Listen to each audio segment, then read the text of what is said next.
if you love something and you want to learn as much as possible about it and you love the culture around it, you do have to learn how to sort out the untoward elements. Don't get yourself into trouble. But you take that energy, and I just took it to academics. I remember realizing when I got to graduate school, I found a wonderful lab to work in with a wonderful woman named Barbara Chapman. Unfortunately, she passed away.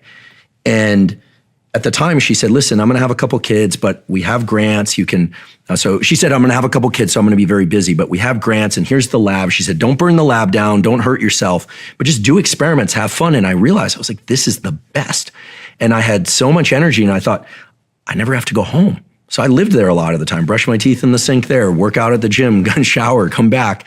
And I remember people saying, you're going to burn out. What are you doing? And I'm like, what are you talking about? And I would work 80, sometimes 100 hours a week. I was so happy. And I realized, like, this is the exact same feeling. I'm just taking my interest and I'm just pouring myself into it. I did that when I was a graduate student. I did it when I was a postdoc. And actually, when I was a postdoc, I started writing some music articles for Thrasher magazine. I've always kept some little tie to the skateboarding industry that way, just to make some extra cash. And then when I was a junior professor, I had to really pour myself just into the laboratory, but it still worked out. And I guess the point is that, earlier you and I were talking about if you have, and I'm borrowing this phrase from one of my heroes, Martha Beck, who's a wonderful person and teacher, such wisdom, and she calls it a interest-based attention system. Mm-hmm. Some people might call it ADHD, but have you ever noticed that even people, and we know this from the scientific literature, people, kids, adults with ADHD, when they're in so-called ADHD, when they are doing something they really love, they're like a laser. They're not going to peel off that. Their attention is like level 11 out of 10. So I took that energy that I've always had in me for fish, for tropical birds, skateboarding, punk rock music. Eventually it was biology. And I just went, okay, here are my chips. I'm all in. I'm never going to argue that we can subjectively control all of our experience, because there's some things that just genuinely suck, right? And it's important to register those not so great events or terrible events, because they can drive us also. We can be driven from a place of anger, frustration, and revenge, or we can be driven from a place of, love, gratitude, and et cetera. I'm not here to judge which one is better or worse, but the nervous system doesn't distinguish between them. So if you're the kind of person that needs to, kind of budge yourself into something, great. If you're the kind of person that wants to do things from more of a warm, fuzzy feeling, that's fine too. What I will say is this: the ability to tap into this dopamine reward system, which is activated anytime you're in pursuit of something that's outside the boundaries of your skin and literally the boundaries of your body, as well as the reward system, the serotonin, oxytocin system, which is really about the things that are contained within your own body and immediate experience, things like gratitude and, touch and comfort and things like that with loved ones. The ability to tap into both is crucial. Now, you said something really important, which was, negative thoughts. What to do? I don't believe that it's very easy to suppress negative thoughts. However, when you realize that thoughts can be deliberately introduced, you can start replacing negative thoughts with new types of thoughts. So you can always add something in. But when people start to realize that thoughts are very much like physical actions of reaching and picking up a glass of water, or taking a jog around the block, or typing an email perfectly. This is something I sometimes do because I struggle to do the perfect email. Not all my emails are perfect, but when I do one, I make sure that I complete it and I think, okay, it's possible. It's not because the email being perfect is so important. It's because I want to remind myself that my thoughts and my actions are essentially the same. The nervous system can organize thoughts. So for somebody that's struggling, we have these examples like, oh, they were really back on their heels, or they were so depleted, no money and all this stuff. What are they going to? We have so many examples like that. But in trying to make it actionable, it's really about saying, yep, that's all true.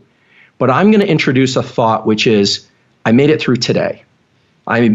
I made it through today, and that's actually worth celebrating at a micro level. So if you can give yourself dopamine rewards in small increments, right? You're not trying to celebrate that you made it through one day. Sometimes that's a huge feat, but most of the time, you just want to dose yourself with a little bit of that internal release of dopamine. You start rewarding incremental steps. And if there's anything that your listeners could take away from this whole thing about dopamine and reward schedules and being in movement, it's reward incremental steps, in particular, incremental steps that are about forward action. So maybe that's writing an email. Maybe that's that run around the block. Maybe that's something much grander for you. As you get better at things, right, the stairs get further and further away from one another because you've achieved more success. And so they tend to be, you have to take the rungs on the ladder further apart, so to speak. That's a time when you really need to implement not only the dopamine rewards, but also those serotonin and oxytocin rewards, et cetera. So to make it actionable, I would say, remember, don't spend so much time trying to suppress negative thoughts. If you need trauma therapy, pursue that with a professional. But if you have negative thoughts, just remember, I can also introduce positive thoughts. The same way I can control running around the block. Positive thoughts are the equivalent of forward physical action. And if you reward them internally, you buffer yourself against the quitting circuit, this norepinephrine circuit we were talking about before. You are building a stronger version of yourself completely between your own ears. And some people say, well, that's silly. It's like you're saying, oh, I'm going to jump up and down, reward myself for doing nothing. No, you're building the neural circuits that you can control self-reward. And in doing that, you can push through days and weeks of effort consistently. I don't mean necessarily all-nighters, but you can push and push and push. People need to learn how to work through their anxiety. And that's like a lot of what my lab works on, like tools, double inhale through the nose till your lungs are full, then long exhale. That's the fastest way we know to really quickly calm down. Mm-hmm. This isn't breath work. This is just a pattern of breathing that we know can really dispel stress quickly. Yeah. So-called, it's like, and you just dump all this carbon dioxide, which is, so some people, frankly, a lot of people who are really overweight or even mildly overweight who have sleep apnea have more anxiety because they're not getting rid of CO2. Yeah. Oh, wow. So they're literally suffocating in sleep, and you'll see these people, they're mouth breathers.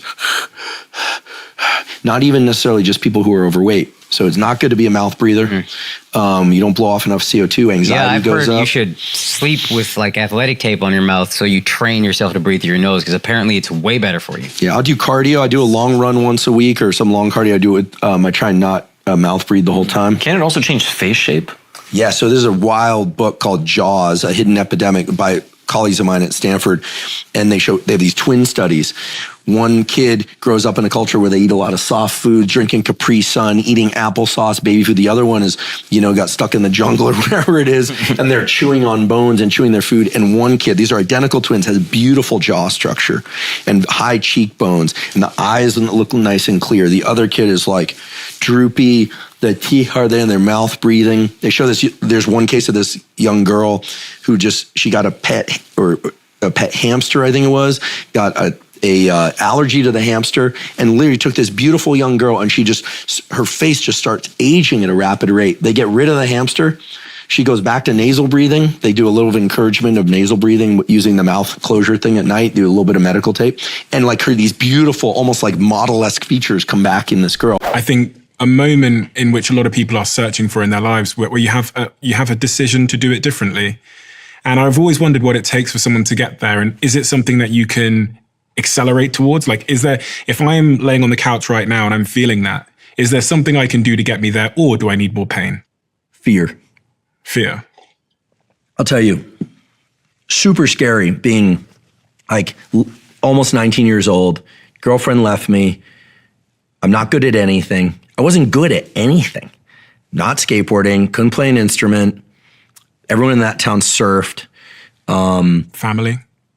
I mean, I could have gone to the fire service, and that's a wonderful career path. I didn't have any marketable skills. I couldn't really do anything, except I knew my capacity to learn. I've always had a very good memory, and I've always enjoyed learning. So I thought, okay, school seems like a good option. They tell you what you need to know. In fact, at one point I realized, and I think it was Ryan Holiday that said that, the people who should absolutely not drop out of college are the people who are not doing well, because the real world is a lot harder in many ways. It's a lot harder than college. In college, they tell you what to do. I remember taking a class in Greek mythology. You go there, if you sit near the front, you pay attention, you try not to pay attention to anyone else, you sit down, they tell you what you need to know. Now, sometimes it's complicated, you can't keep up, but then they have these things called office hours where you can ask, they have teaching assistants. I mean, the whole thing is set up so that you almost can't fail if you do the required steps. Whereas with skateboarding, it's like I was always getting broke off, as they say. You know, I was always rolling my left foot, snapped again, nothing, couldn't do it. There's so much uncertainty in other things. At least with a college education, for me, it was like, okay, I can learn this stuff. And then what I found is when there's a desire to learn, and then you learn, and then you do well, and I started doing very well. But there's that one class that I got a B+ in that I'm still pissed off about. You know, my first year was a disaster. Then it was all A's. And then there's this one class in neural development from Ben Reese, and I got a B+. And as a consequence, when I went to graduate school, I studied neural development. You know, it's the thing that you don't get, the place where you make an error that you forever carry that signal. I need to get better at that. So I think a lot of it is just having the knowledge of self, right? What did the Oracle say? Know thyself. The knowledge of self to really think, okay, well, like, what are my strengths? Do I like to learn if I'm interested in something? Do I have a voracious appetite? Maybe if you're a person with less energy, maybe you're more reflective, or you like to journal, or you need more time to process. I think turning what often appear as weaknesses into strengths is really possible. And then I do think that we are all each endowed with some unique gift. I really believe in this. It's not mystical for me. I think that we all have some wiring of our brains that's very similar, and we all have some unique wiring based on our genetics and our experience. And I just thought, I'm going to keep paying attention to what fills my body with energy. For any of us, success in any endeavor is very closely related to how much focus we can bring to that endeavor. And the reward system, you start to realize, is entirely internal. No one's coming along and cramming dopamine in your ear or dripping it in your brain. It's all internal. And this starts to bring us into the kind of like discussion around mindsets. Because so my colleague Carol Dweck, who popularized this theme, growth mindset, it's again a very misunderstood concept. It's the idea that we can change, so that's built into that. But the discovery of growth mindset was of these kids that actually really enjoyed doing problem sets that they knew they couldn't get right. But for them, they would get this like dopamine release from just focusing on the problem. They liked doing puzzles they couldn't get right. It sounds crazy, but inevitably those kids are very good at puzzles and very good at math and these kinds of things. So growth mindset is, I believe, if a sort of a neuroscience lens on growth mindset would be that the agitation and stress that you feel at the beginning of something, and when you're trying to lean into it and you can't focus, is just a recognized gate. You have to pass through that gate to get to the focus component.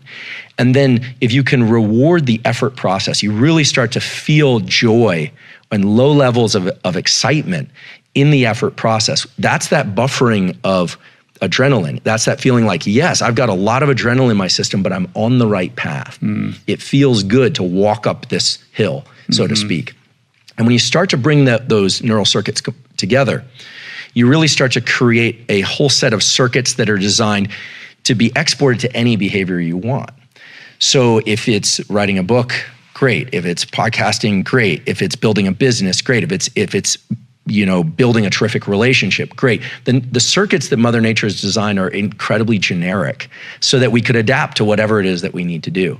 And I think the misunderstanding around how these circuits work has led to this idea that there's some secret entry point, maybe marked flow on the door, and there's a trampoline up to that door, and you just open that door and you're gonna be in it. Right. And nothing could be further from the truth. And anyone who's done well in any career or athletic pursuit knows this, but unfortunately, there's a kind of obsession with the idea that it's all supposed to feel good. And it does feel good, but there's a whole staircase in which it feels kind of lousy. So there is something called adrenal insufficiency syndrome, which is a real medical phenomenon where the adrenals are incapable of making these cortisol and adrenal hormones. But the truth is that you have enough adrenaline and cortisol in your body to last 2 lifetimes and 25 famines. I mean, we were built with a lot of robustness, right? This explains, the David Goggins of the world. We all do have that greater capacity that people talk about.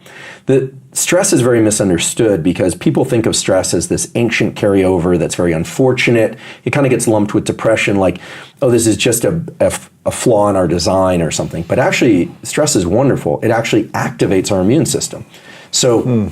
anytime you liberate adrenaline into your bloodstream, you also protect yourself against infection of bacteria and viruses. Because if you think about it, if we had to gather food and we didn't have it, and we had to then pack up and migrate long distances, you can't afford to get sick. And this is why people who work, and then rest, they usually get sick when they finally stop and rest. Really? Yeah, it's like the post-finals phenomenon in university, or after the season for a game, or the caretakers thing where you're taking care of somebody who's ill and you're just work, or taking care of young children, and then you finally stop to rest, you go on vacation and you get slammed with an illness. Why is that? Because you're being in your comfort zone now? Or because stress turned off. And adrenaline, so that the stress response recruits the immune organs of the body to release killer T cells. In fact, Wim Hof breathing, I know you're familiar with Wim, of doing 20 or 30 deep inhales and exhales, and also combined with some breath hold type work, exhale, hold, inhale, hold, is known to stimulate adrenaline release. And one of the better papers that's out there, scientific peer-reviewed papers, is a study published in the Proceedings of the National Academy of Sciences, where they brought in two groups. One group did Wim Hof breathing. The other group did just mindful meditation. Both groups were injected with E. coli.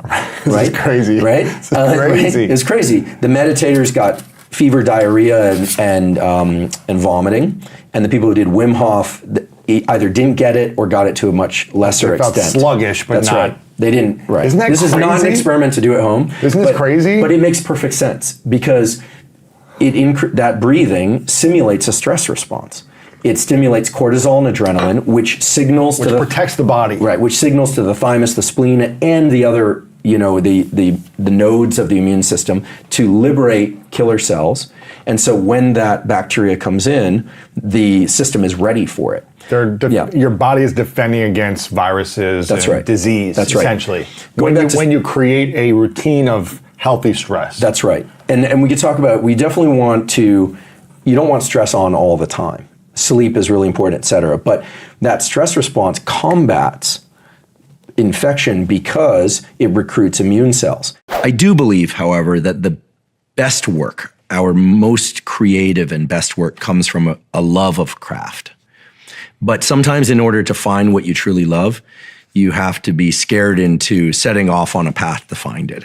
And and that goes for relationships too. Sometimes to find the right relationship, or relationships, it could be friendships, romantic relationships, et cetera, one has to be like deathly afraid of having to remain in the relationship that you're in enough to leave. The reason I encourage people to get sunlight in their eyes, especially early in the day, is that it helps wake you up. It improves your mood, it improves hormone output, it improves focus. It's good for so many aspects of biology. How do I do and it it helps without you hurting and it my helps you eyes? sleep at night. Okay, so what you want to do, people have different levels of sensitivity. You want to look in the general direction of the sun. Okay. If it's low in the sky, it's no problem. You could literally look at it like this. Now, the higher it gets in the sky, the more imposing it is, and you'll want to close your eyes. If it forces you to blink, you need to look away from it a little bit. Indirect light is fine on a really clear day. Yeah. If it's very, very bright and you need to blink. I'd say take your sunglasses off for doing this. Eyeglasses and contacts are fine. And after, 2-3 minutes, you're good. And if you're walking to work in the morning, it's a nice sunny morning, but the sun, it's New York, so a lot of the sun's blocked by these big buildings, you just get the indirect sunlight. And that's okay, too? That's okay. But through a window, these tinted windows that are everywhere here, or through a windshield, it's not going to happen. It's just never going to set this mechanism in the ways you need. So if watching a sunset, you can literally watch it. Yeah. Right? Isla Vista, we used to watch sunsets, right? Yeah. Ready to disappear off Del Playa with the oil rigs out there. And for the people who don't know, there are these oil platforms that sit off the beach in Santa Barbara, and it seeps up all this tar. But it's very beautiful sunsets out there, and you can look directly at it when the sun is low in the sky. When the sun is overhead is when it tends to be really bright. Don't stare at it directly. And what is the advantage of this? It just wakes you up? There's nothing besides that? So you have nerve cells in your eye that connect, that when that sunlight hits them, they send a signal to your brain that's a wake-up signal. Gotcha. Improves your mood, increases testosterone, it increases metabolism, it lets you focus better, and it sets a timer so that you can fall asleep at night about 12 to 16 hours later. If you're not getting light in your eyes, if you wake up and you're just on your phone, that's fine if the sun isn't out. But if you're on your phone for the first 2 hours a day and then you get outside and get sunlight and the sun's already overhead, and you go out with your sunglasses on, that kind of thing, you're going to find it's very hard to fall asleep that night. Because you're not setting the timer. That's right. Oh. Think of the morning bright light as your wake up signal. Got you. Get as much sunlight in your eyes as you safely can throughout the day. I wear sunglasses, but not when I do this morning sunlight viewing. And then in the evening, try and catch some sun before it goes down. In the winter, obviously, that's going to happen earlier. Yep. And then at night, you really want to try and dim the lights. I always say like the fighters at the fight last night, like wearing sunglasses. Yeah. You know, dim the lights, dim the screens between 10 p.m. and 4 a.m. Now, look. You guys were at the fight last night. I happen to be there too. I'm sort of a new UFC fan, so I'm not very educated on this, but it was really bright. It's not a big deal every once in a while to stay up late. I was up till 1:30, which for me is very late. But you know, I would say 80% of the days and nights of your life, get some sunlight in your eyes and try and dim the lights at night. But you're in New York, bright lights, big city, right? So you're going to have to do a little bit more sunlight viewing in the early part of the day. Okay. And if you wake up and the sun isn't out yet, you know, once it's out, get out there. Okay. It has huge outsized positive effects on your health. I get it now because you won't believe it. Like a lot of guys and women say, oh, you know, I don't feel well. I'm having trouble focusing. I'm having trouble sleeping. Yeah. Before we could get into any discussion about supplements or hormone therapy or ice baths and saunas, all that stuff is great. But the number one thing for health is going to be quality sleep. And the best way to get quality sleep is to get sunlight in your eyes early in the day. And on cloudy days, when you can't see the sun, people always say, there's no sun here. I'm like, the sun is still there. Yeah. It's just, and you get a lot of sun through those clouds. Just get outside a little bit longer. On a trial by trial basis, we know that when you fail at an attempt, on the next attempt, your forebrain is in a position to engage better. And this makes total sense, right? You feel that frustration, and you want to get the next one right. Well, you're harboring, or I should say funneling more neural resources. Your focus, that aperture tightens. Now you have to be mindful of that too, because when you have a failure and then you're gonna hit the bullseye. I'm thinking about a dartboard because I'm terrible at darts. You know, sober, I'm terrible at darts. I don't even drink. So that next trial, part of the problem is that focus can narrow so much that you can start to lose access to information that might help you if you were just to relax a little bit and dilate that focus a little bit. But in general, on a trial by trial basis, focus is the cue that your nervous system is going to be positioned to learn better on the next trial. Now, in terms of life experiences, gosh, I wish for everyone fewer failures and more successes. But, you know, failures keep you humble. And I've had a lot of them. I mean, if people ever wanted and they, you know, I'd be happy to tell you about. I mean, I've made a ton of mistakes in life, a ton of mistakes. Some of those were mistakes of persistence, like dumb decisions. I kept, like, it's going to change, and it's clearly never going to change. And then some were failures of misjudgment about other people or situations. And a lot of them were just plain failures, like the experiment didn't work, or it just wasn't the right thing. And you try and reframe those. I do think that we owe it to ourselves and to the people that we know to try and generate some wins here and there and try and help other people generate wins. You know, in running a lab over the years, and I still do, you realize that you want your students to publish a paper and feel that success pretty early so that they can experience, A, how much work it is, so they pick problems wisely, but B, so they can feel that, like, oh, I can do this. And I think that, you know, this gets into the psychological as well. I think that, yes, failures help, but successes help. And there, I think, you know, I function best in a team.